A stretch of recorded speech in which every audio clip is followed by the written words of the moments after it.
Chers amis, bonjour. Nous sommes le mardi 7 janvier 2024. Il est 11h30. Quelques news de l'Arménie, de l'Artsakh et de la diaspora arménienne. Ciel bleu, temps doux, 13-14 degrés. Donc, pour vous dire la météo ici à Valence, mes amis. Donc, en fait, je vous souhaite un bon début d'année. En tout cas, pour nous, il commence avec ce ciel radieux et ce soleil, cette chaleur. La chaleur est dans nos cœurs aussi, mes amis, comme vous le savez. Voilà, nous, le peuple arménien, le peuple du soleil, en fait. Hein. Naïrian Yergir, c'est le pays du soleil, c'est l'Arménie. Le président français Emmanuel Macron a affirmé que la Russie a changé brutalement son alliance avec l'Arménie en Azerbaïdjan. Donc le président français, Emmanuel Macron, lors de la conférence des ambassadrices et des ambassadeurs, c'était hier en fait, hein, ça se passait hier à Paris, a déclaré que la Russie soutenait les actions de l'Azerbaïdjan contre l'Arménie. Alors il a dit explicitement, donc Emmanuel Macron, en Arménie où la Russie, en changement brutal d'alliance, a soutenu les actions de l'Azerbaïdjan parce que pour la première fois, elle avait un Premier ministre qui avec courage lui tenait tête. Voilà, déclaration d'Emmanuel Macron qui confirme le rôle néfaste de la Russie qui a pris le camp azéri au lieu et laissé son allié stratégique l'Arménie avec la perte de l'Artsakh pour les Arméniens et puis l'occupation des territoires de l'Arménie, hein, l'Arménie réelle, j'allais dire, de l'Arménie souveraine, des 29 743 km² occupés sur 220 km² par l'armée de l'Azerbaïdjan. L'Arménie se classe 9e, au 9e rang mondial des QI, des intelligences, hein, au niveau des tests d'intelligence, du quotient intellectuel, selon le registre international des QI. Donc en fait, l'Arménie se classe au 9e rang mondial en termes de QI. C'est selon le registre international des QI, quotient intellectuel, donc la Chine est devenue le leader. L'Iran a pris la 2e place. L'Iran 2e place, la Corée du Sud 3e. La Russie se classe 6e, donc oui, peut-être sans doute avant l'Ukraine. La France 17e, la Géorgie 21e, la Turquie 46e et l'Azerbaïdjan une très bonne place 51e. L'étude s'appuie sur des données de 1 393 066 personnes qui ont répondu dans le monde, qui ont passé le même test sur le site du registre international des QI en 2024. Voilà, bravo pour l'Arménie qui est très bien classée, 9e rang mondial au niveau du QI. Voilà. Le discours de hier, je vous avais parlé brièvement du Catholicos Karikin II à l'occasion de la nativité et le Noël arménien, donc à Saint-Echmiadzin, lors de son homélie en fait. Hein, il a eu un discours sévère, voilà, avec référence justement à notre nation et puis à ce gouvernement Pachinian qui laisse passer beaucoup de choses. Voilà. Donc, en tant que nation, c'est ce qu'il a dit, hein, que ce soit dans notre pays ou dans la diaspora, nous réussirons si nous restons toujours fidèles au Christ, affirme donc dans son message de Noël le Catholicos Karikin II. Il a eu des mots, comme je vous ai dit hier, très durs, hein, envers le gouvernement, voilà, qui est à ses yeux, qui brade l'Arménie, l'honneur des Arméniens, la nation arménienne, les intérêts matériels, voilà, pour espérer gagner en paix contre l'Azerbaïdjan, ce qui n'est pas le cas. Ce qu'il a dit, donc, cher fidèle, dans la situation géopolitique complexe actuelle, notre peuple a été soumis à de graves épreuves. L'Artsakh a été occupé et dépeuplé. Les territoires souverains de l'Arménie restent occupés. C'est ce que je disais, les 220 000 km² déjà. 220 km², pardon. Beaucoup de nos enfants sont toujours en captivité, portés disparus. Donc là, il évoque les prisonniers de guerre que le gouvernement Pachinian n'a même pas évoqué cette année. Hein. J'ai l'impression qu'ils veulent faire oublier. En captivité et portés disparus. De nouvelles exigences et menaces continuent d'être fabriquées par l'Azerbaïdjan. Aujourd'hui, dans notre pays est troublé par des problèmes internes, fraude, illégalité, malveillance, cynisme, phénomènes vicieux qui provoquent la méfiance, l'indifférence, l'inamitié et la division dans la société et conduisent à l'affaiblissement de la nation. Donc voilà, ce sont les propos du Catholicos Karikin II. Parallèlement à tout cela, la distorsion des perceptions morales chrétiennes et des valeurs traditionnelles, spirituelles, nationales déforme le visage de l'identité de notre peuple. Donc c'est un message adressé au gouvernement Pachinian. L'identité de notre peuple affaiblit l'esprit national et nous entraîne dans les pièges du péché et du désespoir. Voilà.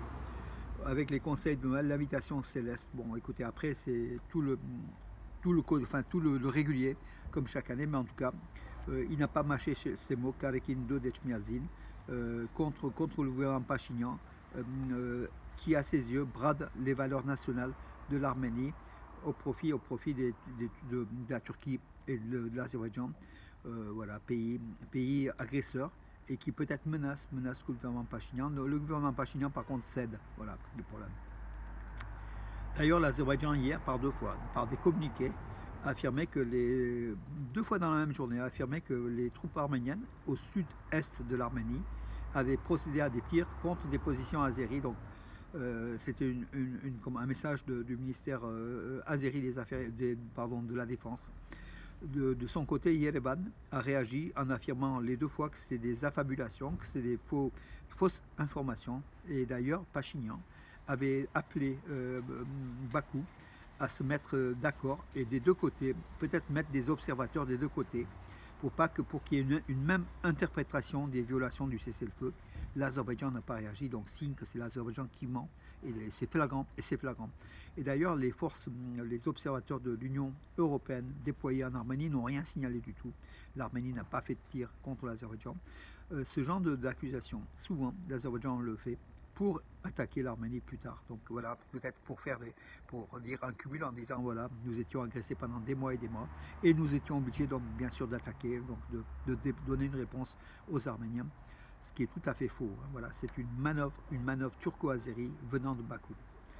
Le Premier ministre arménien Nikol Pachinian et son épouse Anna Agopian ont assisté hier au festival de musique spirituelle de Noël à l'église Souprikor du village Arouche, donc dans la région d'Arakazodon. C'est la deuxième année de suite, ils se rendent donc à ce festival spirituel qui est tout nouveau et qui met en valeur les valeurs nationales. C'est ce que le jugement de Catholicos dénonçait. Là, donc, c'est le gouvernement Pachinian qui met en place là, et à chaque fois, il est présent avec des ministres, voilà. Donc, et puis le concert a eu lieu donc à l'église Souprikor Saint-Grégoire, avec la participation de l'école de musique de Tallinn dans la région d'Arcachon, qui est jumelée avec Bourg-les-Valences, qu'on connaît, on a été plusieurs fois nous à Tallinn, du collège de musique d'État Romanos Melikian de Yerevan et du chœur de la chambre d'État de Yerevan, ainsi que du chœur de la chambre d'État arménien. Voilà, il a visité les stands, donc le Premier ministre a aussi visité les stands de produits arméniens, donc locaux, proposés par la population, par les villageois. Voilà, une bonne chose en fait, qui met en valeur cette région, ce village, la région d'Arakazon, et ce village avec cette église Souk-Sarkis, et puis les valeurs traditionnelles de la liturgie arménienne. Voilà aussi, l'autre facette de Nikol Pachinian, qui ne déculture pas totalement la nation arménienne, mais quand même, voilà, méfions-nous de cette attitude défaitiste de Pachinian face au dictateur Aliyev. C'est vrai qu'ils font peur, les turco-azéris, puisqu'il y a derrière la Turquie, la deuxième armée de l'OTAN, face à l'Arménie, qui n'a plus de partenaires stratégiques comme la Russie, mais qui a des amis comme la France et l'Inde qui livrent abondamment des armes, et il en faut beaucoup pour faire face à cette situation. Seule l'arme pourra garantir la paix. En tout cas, la paix ne sera pas signée de sitôt entre l'Arménie et l'Azerbaïdjan, longtemps rêvé par les Arméniens qui pensaient donc jusqu'à la fin de l'année 2024 ce traité de paix serait signé, justement à la lueur de la COP29 qui s'est tenue à Bakou. Bakou n'a rien cédé du tout, au contraire, à des revendications. Voilà. Et l'Azerbaïdjan, qui est l'Arménie orientale, nous avons aussi des revendications territoriales. Pourquoi le cacher? Le Ganzak arménien, la deuxième ville d'Azerbaïdjan, le Ganzak, c'est le Ganja, Kirovabat, où il y a eu bien sûr des massacres en 90 anti-arméniens, puisqu'il y avait des quartiers anti-arméniens, et les Arméniens formaient une population importante à Ganzak, à Kirovabat, donc Ganja. Aujourd'hui, il n'y a plus aucun Arménien.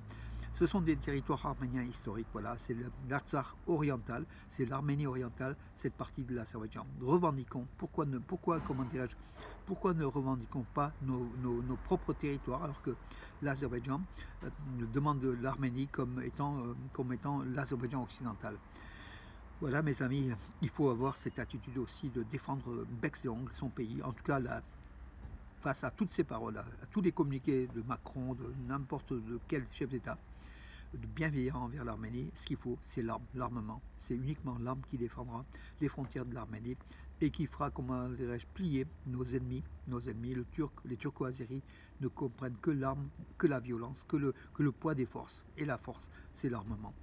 Voilà pourquoi on aimerait tant que l'Arménie s'arme encore davantage, de plus en plus, mes amis, grâce bien sûr au budget de l'État, grâce aux fonds reçus, et aussi grâce à vous et à nous, mes amis. À chaque fois qu'on met le pied en Arménie, on contribue à la défense de l'Arménie, on contribue à ce que l'Arménie puisse avoir un peu plus d'argent pour acheter des armes. C'est pour ça que notre mission, aller en Arménie, est une mission salvatrice. C'est une mission, en plus de l'humanitaire, c'est une mission économique derrière l'Arménie, derrière sa sécurité, mes amis. Encore une fois, aller en Arménie. Sur ce bonne journée, regardez ce soleil et ce ciel bleu radieux, mes amis. Je vous donne rendez-vous à demain et je vous souhaite une très très bonne journée. En tout cas, l'année démarre en paix et que la paix soit dans le monde entier, mes amis. Et puis je pense, en tant que caricaturiste, à Charlie Hebdo, à tous mes collègues. Donc quelques-uns j'avais rencontrés, hein, comme Cabu, d'autres Wolinski, donc vraiment des caricaturistes, des dessinateurs de la presse française en fait, hein, donc qui ont été victimes il y a 10 ans d'attentats islamistes. Voilà, donc aujourd'hui on se souvient. Et effectivement, on est solidaires de Charlie Hebdo, de Charlie. Voilà, nous sommes tous Charlie, mes amis. Voilà. Et encore plus aujourd'hui qu'hier. De plus en plus, on se renforce. Une solidarité internationale pour la liberté d'expression. Voilà, mes amis.